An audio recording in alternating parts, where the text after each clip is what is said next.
Hello, Salesianum, and welcome to the first of several educational technology professional developments.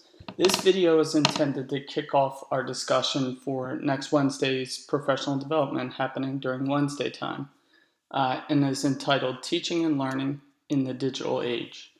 In this video, you're going to hear essentially two parts. First, you're going to hear from Eric Sheninger, who is an accomplished principal, superintendent, and author and speaker regarding the digital age and how it impacts education. So using technology to the benefit of the students rather than as a hindrance to the classes.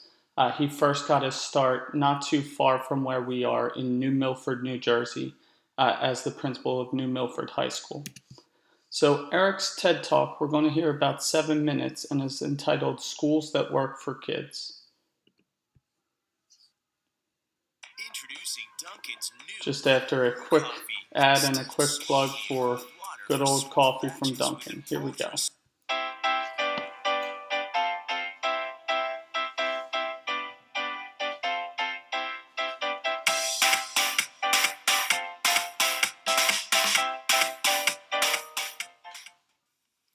So the world has changed fundamentally since when we were in school.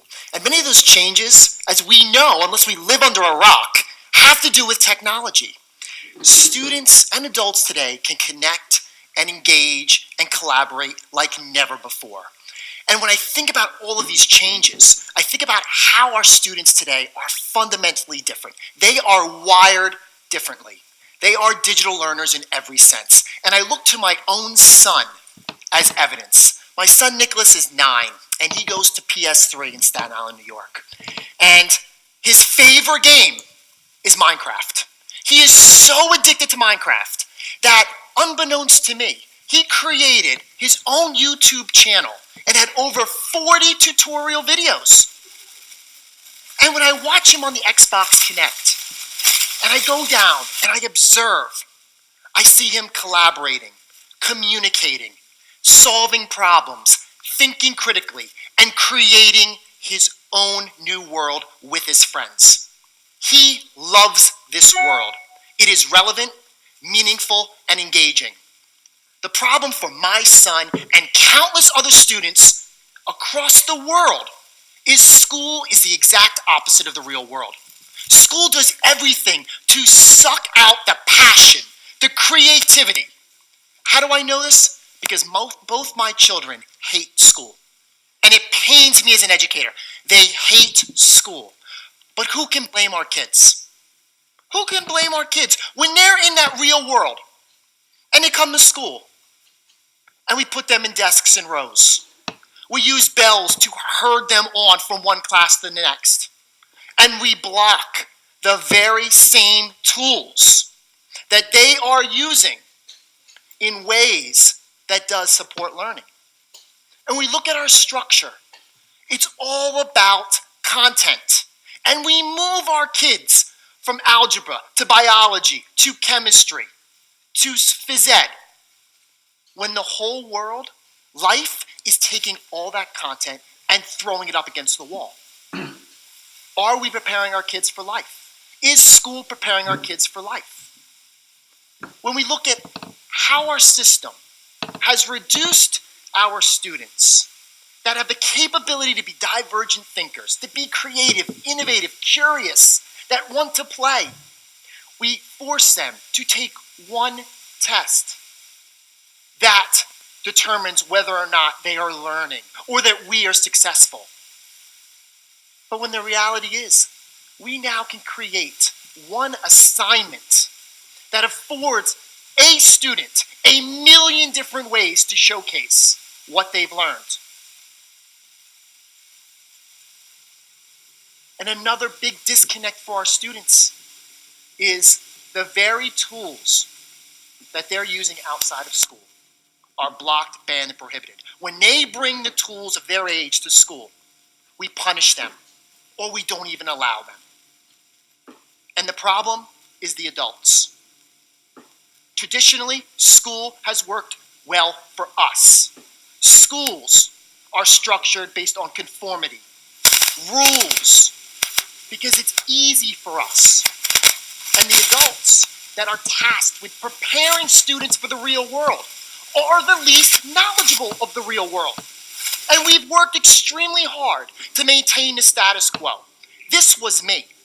This was my school. And the result was a sterilized environment where kids were not able to be creative. They weren't innovative. They were not able to follow their passions. How do we move past this? And it starts with us. If education is good for one thing, and one thing only, it's good for making excuses not to move forward. Making excuses not to change. We've heard them all. I can't do this because of this. Time. Because we don't have the resources. It's another thing to do. But the bottom line is, if it's important to us, we'll find a way. If not, we'll make an excuse. It needs to be important to us to create schools that work better for our kids if we truly want to prepare them to be successful in the real world. I've learned two things as an educator and a leader that I and my school needed to do to move forward. First was give up control. This is the hardest thing that we have to do as an educator. It is so hard to give up control because we're afraid of what might happen. And the second thing is trust. We need to trust our students. Schools breed mistrust for our kids. But when you give up control and you trust kids, it really becomes about student learning because it's about them. It is not about us. And we need to stop making it about us if we want our kids to be excited to want to learn. They hate learning. They hate it. And who could blame them? Here's 5 things that we can do to create schools that work for kids. Number 1, social media is the world. Look at how we use it. Look at how the world uses it. Yet we do not allow our students to use a tool that is embedded in every facet of society. Pedagogy first, technology second, if appropriate. This is an extremely appropriate tool because it fosters creativity, collaboration. Students can create artifacts of learning to demonstrate conceptual mastery in so many different ways.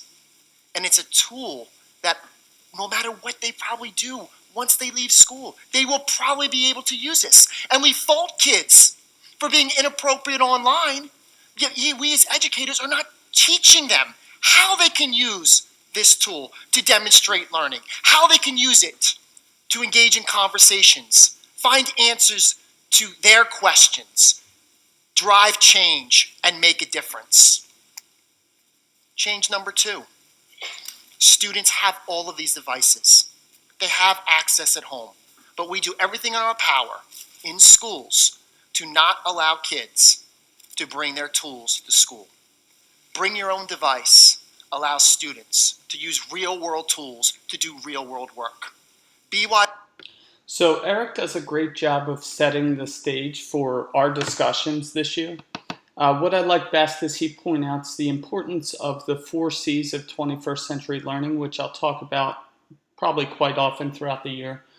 The ability to communicate, think critically about information, collaborate, and create something for students is huge.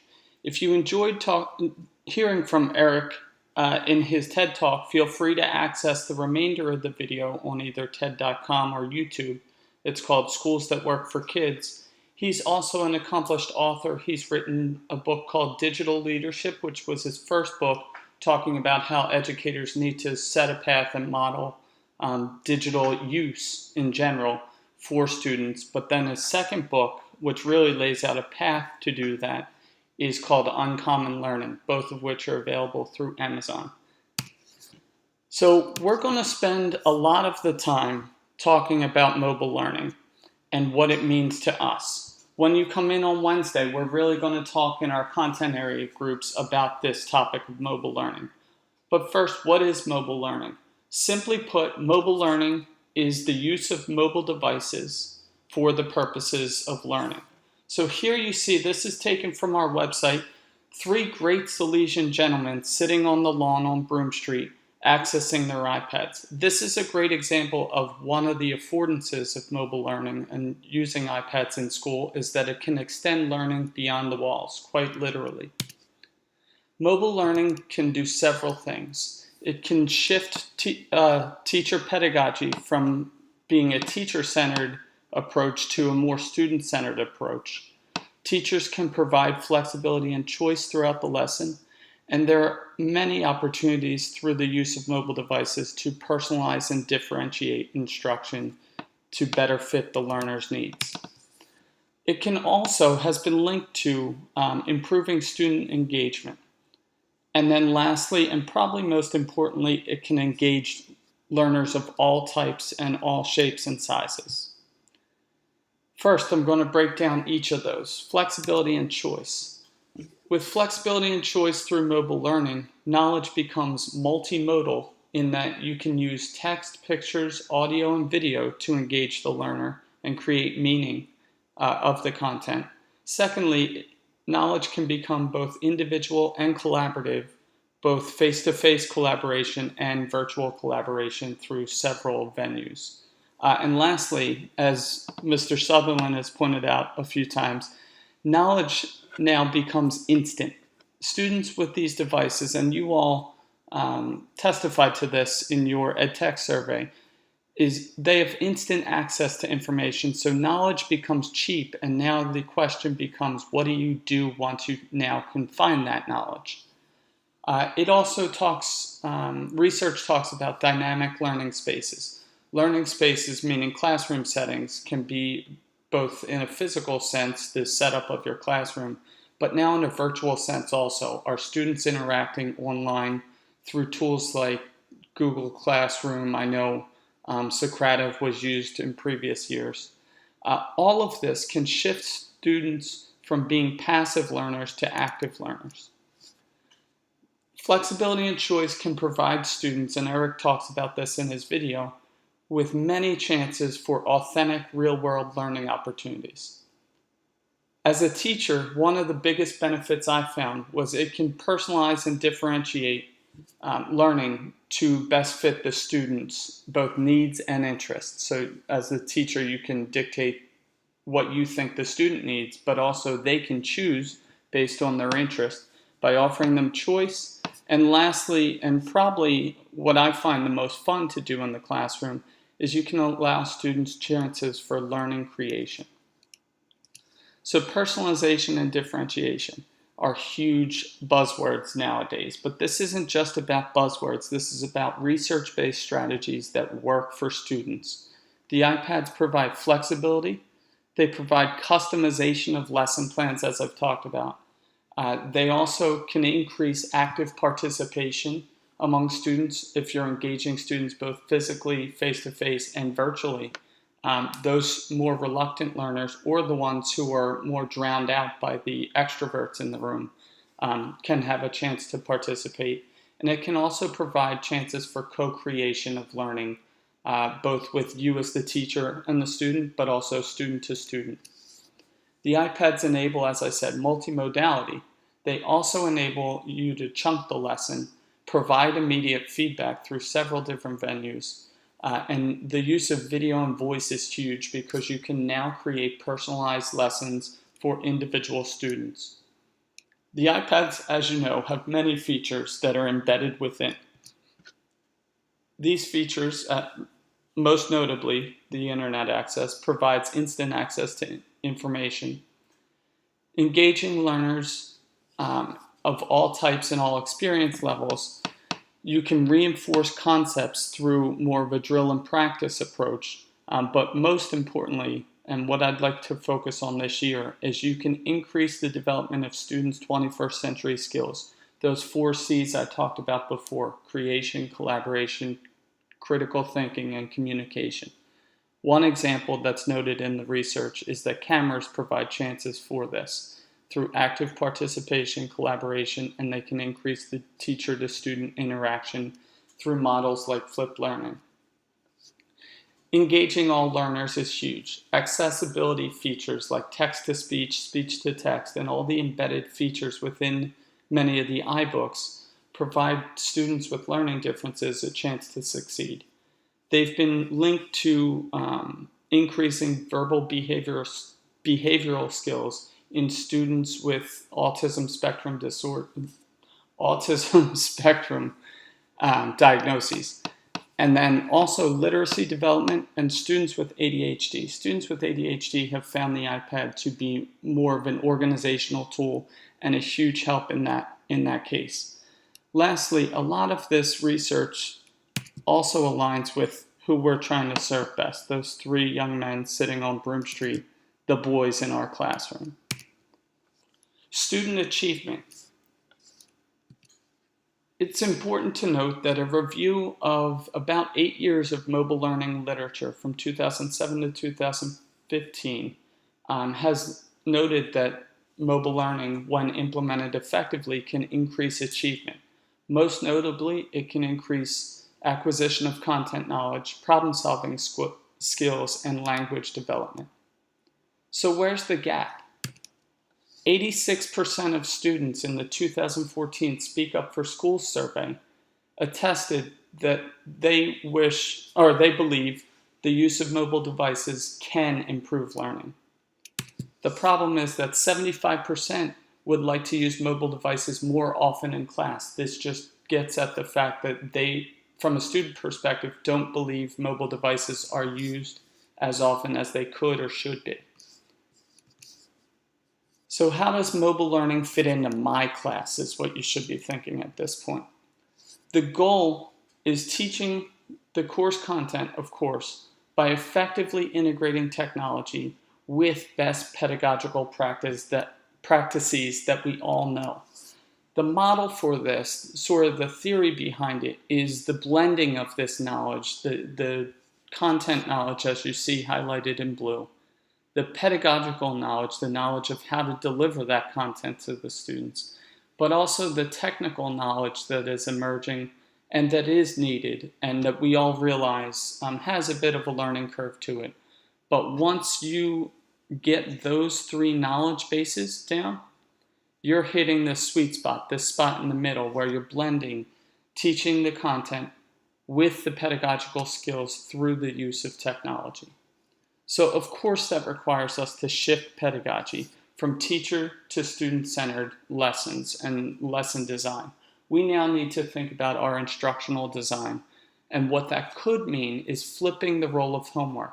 Traditionally, homework is a time, if you think of a traditional math class, you've taught your lesson in class and you send students home with a problem set to do.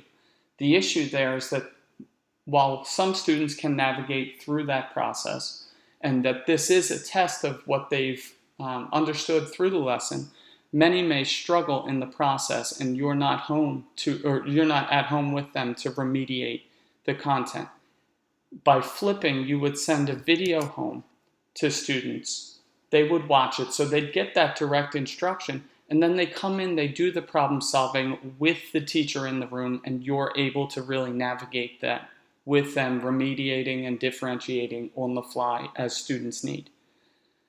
Lastly, the biggest thing is that the goal is to target those higher level Bloom's verbs and the 4 C's of 21st century learning.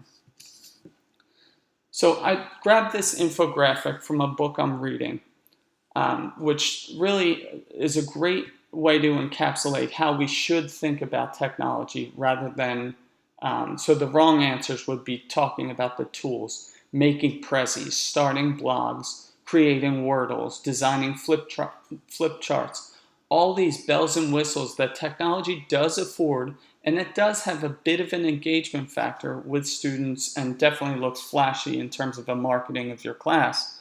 But really the right answers, we should be starting to think about what pedagogical things we would like our solutions to come out of our classes with. We want them to drive change. We want them to make a difference, take action, change minds. Technology should be thought of as a tool, not a learning outcome.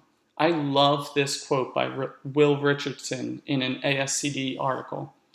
Simply adding technology to K-12 environments does not improve learning. What matters is how it is used to develop the knowledge and skills. So really, it's about the pedagogy. Speaking of which, we're going to talk about that on Wednesday. First, I'm going to ask you to, with your group, talk about what is the goal of integrating technology into the curriculum, both whole scale and in your class.